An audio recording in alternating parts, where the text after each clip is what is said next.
मुनिवा भगवान की जय। श्री सद्गुरुवे नमः। श्री सद्गुरुवे नमः। श्री सद्गुरुवे नमः। शिवोऽहं शिवोऽहं शिवोऽहम्।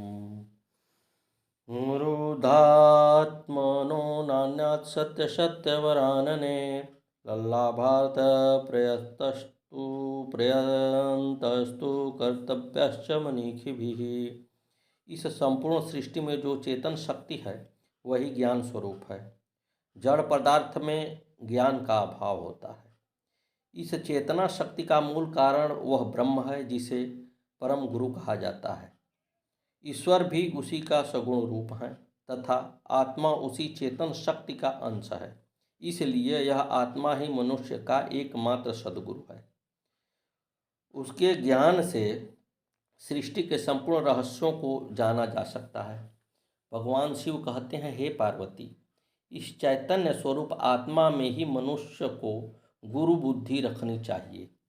इसके ज्ञान से ही मनुष्य इस भवसागर से पार हो सकता है। यह निर्विवाद सत्य है। अनेक अन्य गुरु तो इनको जानने में सहायता मात्र करते हैं। सच्चा ज्ञान तो आत्मज्ञान से ही मिलता है। इसलिए आत्मा में ही गुरु बुद्धि रखनी चाहिए तथा बुद्धिमानों को आत्मज्ञान प्राप्त करने का ही प्रयत्न करना चाहिए। आत्मज्ञान करने वाले गुरु को भी आत्मज्ञान होने पर त्याग कर देना चाहिए, अन्यथा वह भी बंधन का कारण बन जाते हैं। यह भी माध्यम मात्र हैं। आत्मा और ईश्वर भी माध्यम मात्र हैं। मोक्ष की स्थिति में इसका भी त्याग कर देना चाहिए, तभी यह जीवात्मा निर्गुण अवस्था को प्राप्त कर सकती है। सगुण मात्र निर्गुण का माध्यम बनते हैं। अंतिम अवस्था तो निर्गुण ही है। रामकृष्ण के गुरु तोतापुरी ने निर्गुण अवस्था को प्राप्त करने के लिए रामकृष्ण से काली माँ का भी त्याग करवाया था।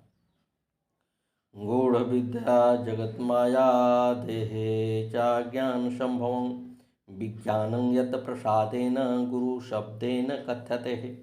यह संपूर्ण दृश्य जगत उस एक ही ईश्वर की माया शक्ति का ही विस्तार है जो जड़ है। जड़ में ज्ञान का अभाव होता है। ज्ञान स्वरूप तो केवल एक ही चेतन तत्व है जो स्वयं को निर्माण नहीं कर सकता। इसलिए यह जगत अविद्यात्मक माया रूप ही है। यह शरीर भी इन्हीं प्रकृति तत्वों से निर्मित होने से यह भी इन्हीं अज्ञान से उत्पन्न हुआ है। इसमें केवल चैतन्य आत्मा ही ज्ञान स्वरूप है। इस जड़ और चेतन की भिन्नता एवं इनकी विभिन्न क्रियाओं का विश्लेषणात्मक ज्ञान जिनकी कृपा से होता है उस ज्ञान को ही गुरु कहते हैं। ऐसा ज्ञान केवल आत्मज्ञान के बाद ही होता है, जिसमें मनुष्य को यह दृढ़ निश्चय होता है कि मैं प्रकृति जन्य शरीर मात्र नहीं हूँ बल्कि शुद्ध चैतन्य आत्मा हूँ। शरीर जड़ प्रकृति से निर्मित है, इसलिए मैं जड़ शरीर नहीं हूँ बल्कि चैतन्य आत्मा हूँ। ऐसा ज्ञान आत्मा के ज्ञान से ही होता है। इसलिए यह आत्मा ही एकमात्र गुरु है। देहि ब्रह्म भवेत्यस्मात् त्वत् कृपार्थ वदामि तत् सर्वपाप विशुद्धात्मा श्री गुरु पाद सेवनात्। यह आत्मा ही इस शरीर में एकमात्र ज्ञान स्वरूप है तथा वही गुरु है, किंतु उसका ज्ञान भी अपने आप नहीं होता क्योंकि वह अदृश्य है। मनुष्य अज्ञानवश अपने दृश्य शरीर को ही अपना स्वरूप मान बैठता है, जो एक भ्रांति मात्र है। इस भ्रांति का निराकरण कोई सद्गुरु ही कर सकते हैं जिसको स्वयं को अनुभूति हुई है। अन्य कोई भी इसमें समर्थ नहीं है। ऐसा गुरु कौन है जिसके पाद सेवन से मनुष्य सभी पापों से मुक्त होकर विशुद्ध आत्मा होकर स्वयं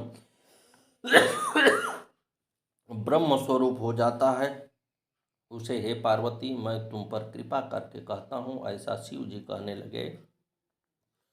शोषकपाक पंकशं दीपनं ज्ञानते सह गुरुपादोदकं सम्यक संसारणवतरकम। अज्ञानवश मनुष्य इस शरीर में ज्ञात एवं अज्ञात, चाहकर अथवा अनचाहे, स्वेच्छा से अथवा बाध्य होकर, स्वार्थवश अथवा अचेतन की प्रेरणा व संस्कारोंवश कई प्रकार के पाप कर्म कर बैठता है, जिसका फल उसे अवश्य भोगना पड़ता है। इससे कोई भी मुक्त नहीं हो सकता। इस पाप कर्म एवं पुण्य कर्म दोनों का अलग अलग फल होता है, वह दोनों को ही भोगना पड़ता है। वे दोनों ही जीवात्मा के लिए बंधन स्वरूप हैं। इस पाप कर्मों के कीचड़ की थाने धोने के लिए श्री सद्गुरुदेव के चरणामृत का पान करना ही एकमात्र उपाय है। चरणामृत का पान करने का अर्थ है सर्व भावित उसकी शरण में जाना, उनके बताए हुए मार्ग पर चलना, उनके द्वारा दी गई आज्ञाओं का पालन करना, उनकी शिक्षा व उपदेशों पर चलना, उनकी बताई हुई साधना को उनके सानिध्य में पूर्ण करना आदि। गुरुदेव के बताए मार्ग पर चलने से ही उस आत्मरूपी ज्ञान के तेज का सम्यक प्रकाश होता है, जिससे सभी पापों का प्रक्षालन हो जाता है।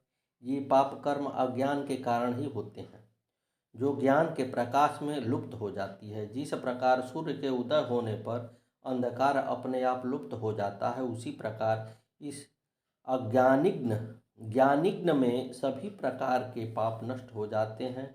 भगवान श्री कृष्ण ने गीता में भी यही कहा है, यह ज्ञान रूपी अग्नि संपूर्ण कर्मों को भस्मसात कर देता है। पापी से पापी भी ज्ञान रूपी नौका द्वारा संपूर्ण पाप समुद्र से तर जाता है। इस प्रकार गुरु का एक ही कार्य है, अपने शिष्य की ज्ञान ज्योति को प्रज्वलित करना, जिससे उनके अज्ञान जनित पापों का क्षय हो जाए। इसलिए इस संसार सागर का तारक एकमात्र गुरु ही होते हैं। सद्गुरुदेव भगवान की जय। श्री मौनी बाबा भगवान की जय। अज्ञान मूलहरणं जन्म कर्म निवारकं ज्ञान वैराग्य सिद्धार्थम गुरुपादोदकं पिबेत। श्री गुरुदेव की शिष्य को आत्मज्ञान कराते हैं। इस आत्मज्ञान से ही मनुष्य का अज्ञान जड़ से नष्ट हो जाता है। यह अज्ञान क्या है? इस पंच भौतिक शरीर को ही अपना स्वरूप मान लेना तथा दृश्य भौतिक जगत को ही सृष्टि मान लेना। इस अज्ञान का निवारण केवल आत्मज्ञान से ही संभव है, अन्य कोई उपाय नहीं है। इस आत्मज्ञान से ही अनेक जन्मों के जो संचित कर्म है उसका निवारण हो जाता है। कर्मों के संस्कार चित्त में संग्रहित रहते हैं। आत्मज्ञान में जब चित्त ही नहीं रहता तो ये सभी संस्कार भी समाप्त हो जाते हैं, जिसे पुनर्जन्म की संभावना ही सदा के लिए समाप्त हो जाती है। इस आत्मज्ञान से ही वैराग्य सिद्ध होता है। फिर संसार की सभी प्रकार की कामनाएं, वासनाएं, आसक्ति आदि समाप्त हो जाती हैं। यही सच्चा वैराग्य है, जो ज्ञान प्राप्ति के बाद ही घटित होता है। कपड़े बदलने व घर छोड़कर जंगल जाने को ही वैराग्य नहीं कहा जाता। मन से आसक्ति का त्याग ही वैराग्य है, जो ज्ञान का ही फल है। ये सब कार्य श्री गुरुदेव के चरणामृत का पान करने अर्थात उनकी शरण में जाने से, उनके द्वारा उपदिष्ट ज्ञान से अपने आप सिद्ध हो जाता है। ऐसा गुरु की महिमा है। सद्गुरुदेव भगवान की जय। स्वदेशिकस्यैव नाम कीर्तनं स्वदेशितस्य शिवस्य कीर्तनं स्वदेशिकस्यैव च नाम चिंतनं भवते तस्य शिवस्य चिंतनं। सद्गुरुदेव भगवान की जय। जो गुरु आत्मज्ञान प्राप्त कर चुके हैं उनका शरीर से तदात्म छूट जाता है। वे आत्मा चेतना के तल पर ही जीते हैं। आत्मा चेतना और समष्टि चेतना में कोई भेद नहीं है तथा वही शिव रूप है। इसलिए ऐसे ज्ञानी गुरु एवं गुरु में अभेद्य संबंध हो जाता है, वे शिव रूप हो जाते हैं।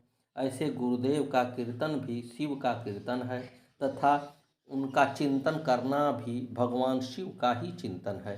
शिव और जीव का भेद अहंकार के कारण ही ज्ञात होता है।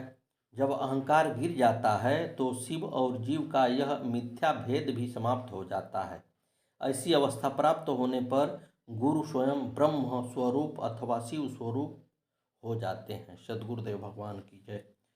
काशी क्षेत्रे निवासश्चं जाह्नवी चरणोदकं गुरुविश्वेश्वरः साक्षात् तारकं ब्रह्म निश्चयः। भारत में काशी क्षेत्र की बड़ी महिमा है। कहा जाता है कि वहीं भगवान शिव का स्थान है, जहाँ शिव नित्य निवास करते हैं। यह भी कहा जाता है कि वह नगरी भगवान शिव के त्रिशूल पर बसी है। यहाँ देह त्यागने पर जीव मुक्त हो जाता है, इसलिए इसे अभिमुक्त क्षेत्र कहते हैं। यहाँ देह त्यागने पर भगवान शंकर मरणोन्मुख प्राणी को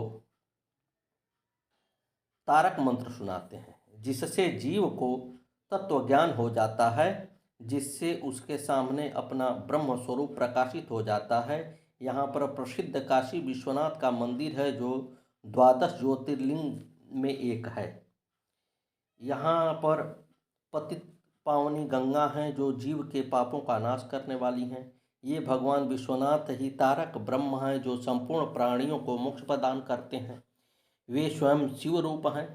काशी की गणना सप्तपुरियों काशी, कांची, द्वारिका, अयोध्या, द्वारिका, मथुरा, उज्जैन में सर्वप्रथम होती है। ये सातों ही मोक्षदायक हैं। काशी की गणना पंचकाशी, वाराणसी, गुप्त काशी, उत्तर काशी, तेन्यकाशी, शिव काशी में भी प्रथम होता है। यह 51 सिद्धपीठों में से एक है। काशी की इतनी महिमा होने के कारण भारत में यह प्रसिद्ध तीर्थ बन गया है। किंतु भगवान शिव कहते हैं कि सबसे बड़ा तीर्थ तो गुरुदेव ही हैं, जिनके कारण वह जिनकी कृपा से ये सब फल अनायास ही प्राप्त हो जाते हैं। जो गुरुदेव में संपूर्ण श्रद्धा रखकर उनकी सेवा करता है, तो उसका निवास स्थान ही काशी क्षेत्र बन जाता है। उनका चरणामृत ही गंगा जी हैं। वे ही भगवान विश्वेश्वर हैं, जो तारक ब्रह्म हैं, जो सबको मोक्ष प्रदान करने वाले हैं। गुरु से ही इन सब का फल अनायास ही प्राप्त हो जाता है। ऐसी श्री गुरु की महिमा है। सद्गुरुदेव भगवान की जय। श्री मौनी बाबा भगवान नमो नमः। आगे की कथा कल।